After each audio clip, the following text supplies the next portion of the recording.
So, tonight was last night was a rough night. Um,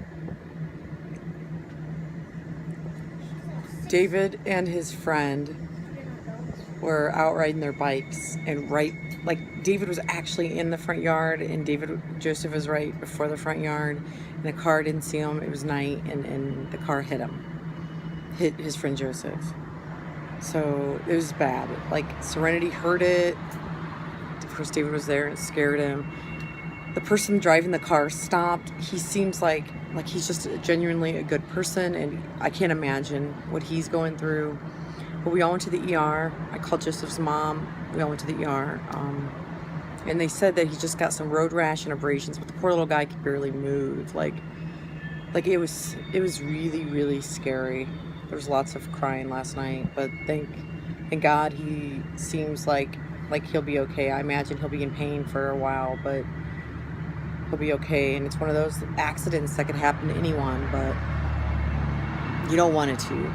Our road that we live on doesn't even have a shoulder. It's ridiculous. There should be a bike lane on it. People walk and ride their bikes on this road on a regular basis, and there's not. So then the office, David wanted to go. Like, as soon as they took Joseph to the ambulance, David wanted to go with them. They said we needed to stay so that David could talk to the officer.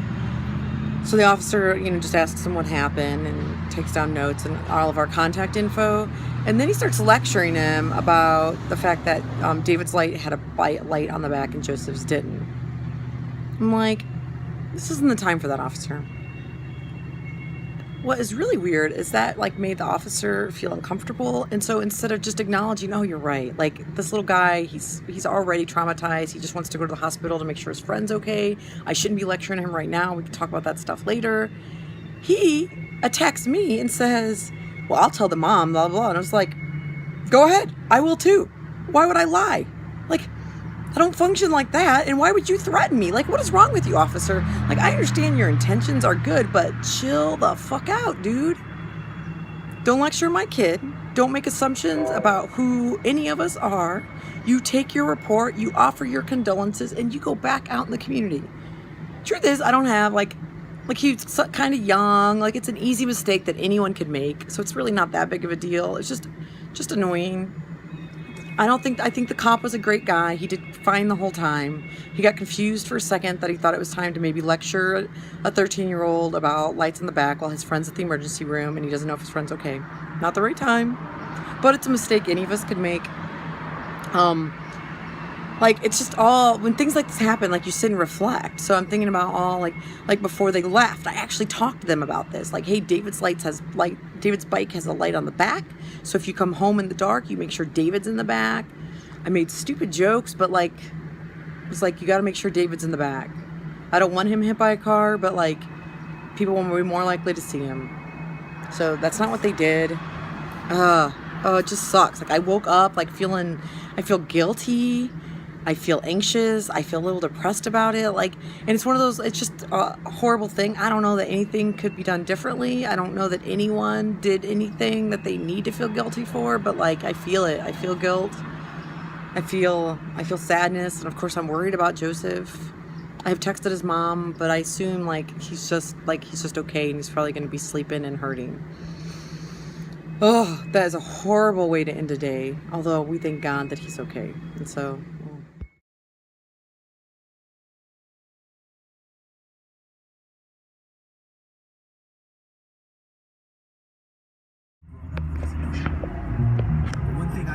we're on our way to Joseph's house to bring his stuff back. Hey, I remember that guy. Hello. Studying. I started, the torts class is on Wednesday, and so I'm starting that homework, and I debated, a part of me kind of wants to organize all my notes and all the stuff he'd sent us from chapter 1 and 2 before I start reading chapter 3. But I kind of think that I should just jump into chapter 3 and then organize all 3 chapters. I'm not sure, but this is my Saturday. Yeah, this is it. Got some hot tea David made. I cooked some I cooked a big lunch. It's a cabbage, like a fried cabbage potato dish with white beans. It was pretty good. We had 3 heads of cabbage. So with the rest of it, I'm making a cream of cabbage soup. So I might actually just stop doing homework right now and go do that. Yeah, because I feel like my brain is full. So I made the onion thing. Look at this. Here's 2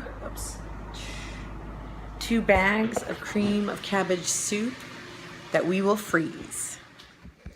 Little Serenity had a tantrum today.